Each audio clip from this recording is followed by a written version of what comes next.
Las novelas o los cuentos policíacos son uno de los géneros que siempre tienen vigencia en la literatura, en el cine y en la televisión. Por hoy vamos a hablar de literatura.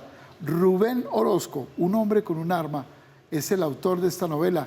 Rubén, bienvenido a Rema Noticias. Muchas gracias, Gabriel. Gracias por la invitación, por abrir el espacio. Rubén, ¿de dónde surge la idea de la novela Un hombre con un arma? Bueno, Gabriel, mira, yo siempre estaba atraído al asunto de los géneros literarios en el arte, ¿no? Y tenía la idea de escribir una novela policíaca. En esos años en donde estaba escribiendo pues esta novela, empecé a leer bastante y me topé con una cita de Raymond Chandler, uno de los maestros del género, que era un consejo para escritores, ¿no? El consejo que les daba a los escritores era: miren, si tienen un momento de duda en el proceso de escritura, si hay un bloqueo, hagan que ingrese un hombre con un arma. Entonces, se me ocurrió que si yo llevaba ese consejo al extremo, ¿no? Podía construir una cosa bien chévere, bien creativa, y entonces lo que hice fue crear esta historia policíaca que es un homenaje a las novelas de detectives, en donde cada capítulo se cierra de esa manera, se cierra con un instante de duda que se resuelve con el ingreso de un hombre o una mujer con un arma, ¿no? Entonces así se construye esta novela de detectives. En el preludio me encuentro con esta frase: los novelistas somos todos unos insensatos. Bastante extraña. Bueno, ahí me refiero a que estamos intentando siempre decir algo o expresar algo que en realidad no se puede expresar, ¿no? Y ese intento de hacer algo imposible es como la definición de insensatez, ¿no? Básicamente como si fuéramos Quijotes tratando de derrotar gigantes que en realidad son molinos de viento, ¿no?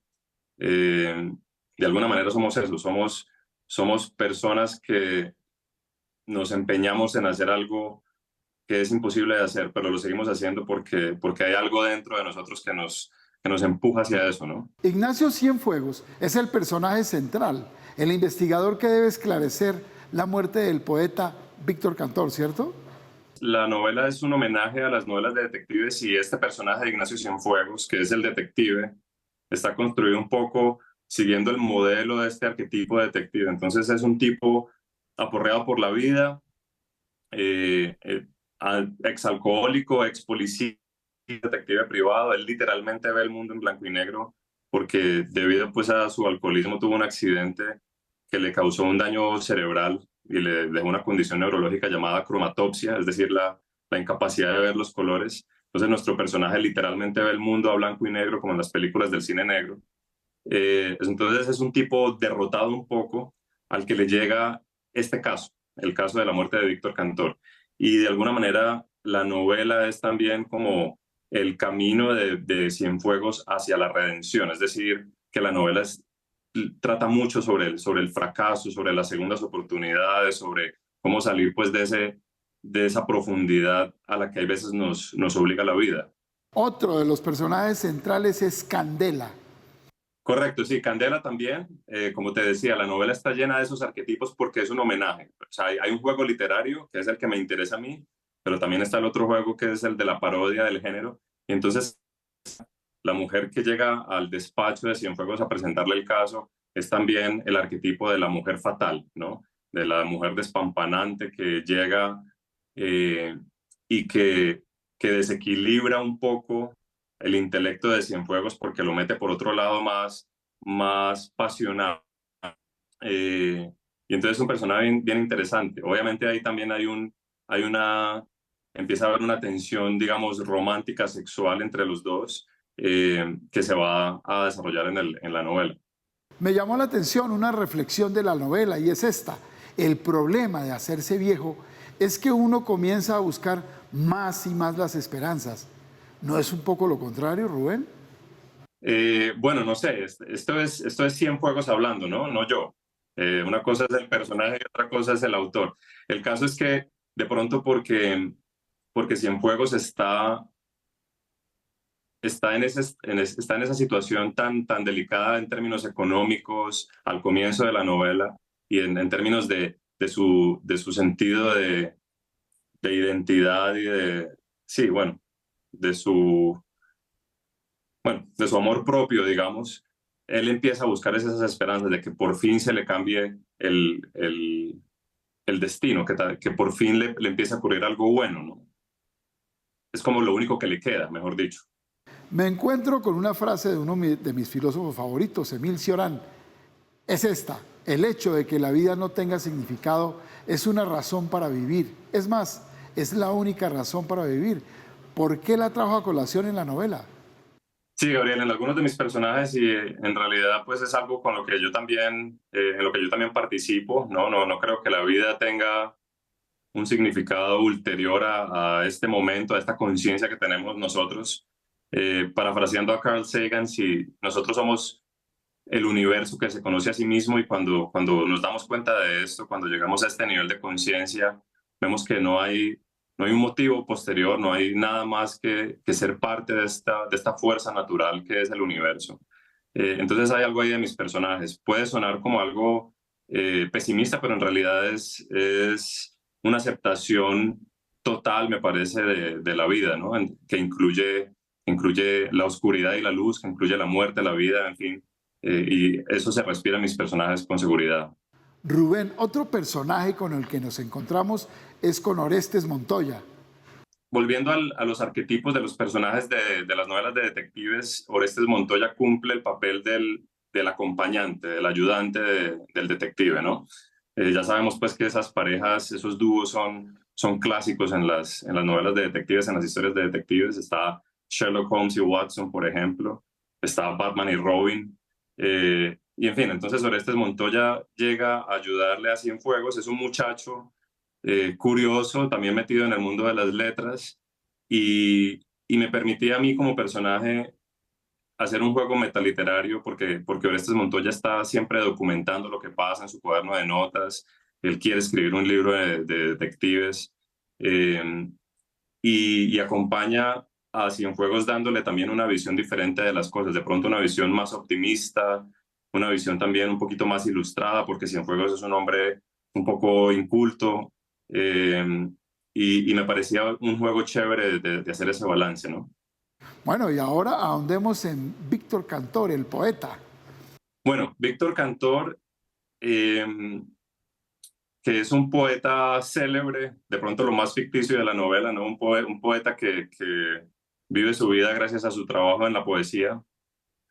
Eh, Efectivamente bueno, muere, ya está muy anciano y hay una duda, ¿no? Alcandela llega con la duda de si fue suicidio o si fue homicidio. El personaje de Víctor Cantor nació de alguna manera porque yo quería involucrar la poesía dentro de la novela. Para mí la poesía es bien importante en términos literarios, es digamos que la madre de todas estas artes literarias y este personaje del poeta me pareció importante y también, digamos, porque tanto su biografía como su obra ayuda a movilizar un poco la historia del misterio, ¿no? Cuando usted habla de Columbo, de pronto se me viene a la cabeza que Cienfuegos es como Columbo, ¿no? Pues para mí, por ejemplo, a mí se me parece más, claro, usted tiene razón, y a mí también se me parece al Humphrey Bogart de las películas en donde interpreta, por ejemplo, a, a Marlowe o a Sam Spade, por ejemplo, que son los detectives clásicos de las películas, ¿no? Y que además Cienfuegos admira mucho a ese Humphrey Bogart de las películas. Entonces sí, claro, tiene ese ambiente, ¿no? De gabardina, de sombrero, de traje, de un tipo un poco, digamos, distante, con un tono muy fuerte, muy descarnado, pero que también ese tono áspero de su voz obedece a una vulnerabilidad, ¿no? Y Cienfuegos es un tipo con una herida muy profunda, además porque lo abandona su esposa con su hijo antes de que naciera el hijo, entonces eso es una herida bastante grande para Cienfuegos y me parecía que los detectives así de ese género hablan así, tienen esa masculinidad bien alzada, pero porque es una masculinidad hecha de una herida bien profunda, ¿no? En realidad ese tono fuerte está escondiendo una debilidad. Rubén, ¿no tiene el género policíaco el riesgo de resolver el caso y de que para los lectores esta sea la única interpretación de la novela? Es que se lo pregunto porque esto lo señalaba Borges con alguna frecuencia. Eso está bien interesante. Bueno, y Borges fue amante también del género policíaco junto a su amigo Bioy Casares, ¿no? Y ellos tenían un personaje, un detective que crearon entre ellos dos muy, muy chévere. Eh, Me parece que tiene sentido. Efectivamente estamos a merced de un misterio que se resuelve y que al final el lector tendrá que aprobar o desaprobar en términos de gusto, ¿no? Si le gusta la resolución del misterio, si le parece sorpresivo o si le parece obvio y no le gusta, ¿no? Porque eso nos decepciona cuando un misterio, cuando la resolución al misterio es obvia. De todas maneras, la parte de la ambigüedad en la literatura a mí me parece súper importante y creo que a pesar de que el misterio se resuelve, hay otros elementos de la historia de un hombre con un arma que quedan indeterminados y pues que yo disfruto bastante, ¿no? Que yo quisiera dejar abiertos precisamente porque me gusta que el lector se, se meta en el trabajo de interpretar. Me parece fundamental en el trabajo de la literatura, ¿no? Yo no soy solamente, como autor, no soy el que da todas las cosas. Yo también quisiera que el lector entre y empiece a crear conmigo. ¿Qué autores han influido en la creación de su novela? Eh, bueno, mis lecturas de esa época, como te decía, yo leí bastante de novelas de detectives, tanto Raymond Chandler como Hamed, como Agatha Christie, bueno, como las obras de Sir Arthur Conan Doyle en Sherlock Holmes. En fin, vi también mucho cine negro y el cine es una presencia bien importante dentro de la novela. Eh, pero aparte de eso, aparte de las influencias más directas en términos de estructura y de elementos narrativos en la novela policíaca, bueno, están mis grandes maestros de la literatura, ¿no? Dentro de ellos está Borges, está Nabokov, está García Márquez, está Cortázar, ¿no? Eh, sí, bueno, la lista es larga, pero son todos los escritores que me han nutrido a mí como escritor. Rubén, los cuentos policíacos en teoría tienen tres partes: el enigma, la investigación, el restablecimiento de la justicia. ¿Es siempre así? Sí, tal cual, tal cual. Llega un misterio, llega una pregunta, llega la reflexión o la búsqueda de la respuesta y al final llega la respuesta. Es una estructura muy básica, la verdad. Por eso yo quise también hacer el otro juego literario y me parece que es uno tal vez de los aportes, si se puede decir así, de la novela, y es la estructura de juego en la que cada capítulo termina con ese instante de duda que se resuelve con el ingreso de alguien con un arma, porque en realidad el homenaje y la parodia no juegan, no destruyen esa estructura básica de la novela de detectives. Es un homenaje claro y es una estructura clásica que, sin embargo, juega con esa otra estructura que sí, es más como la parte lúdica de la novela que yo quise escribir. No es una novela de detectives tradicional en ese sentido, que hay un juego aparte, un juego literario, ¿no? Pero en esa parte del misterio sí, se resuelve completamente y sigue esos tres pasos. Rubén, muchas gracias por haber estado en Redman Noticias. Gabriel, te agradezco mucho y bueno, un saludo a los lectores que se quieran enfrentar a esta novela y que la disfruten, así como yo disfruté escribiéndola.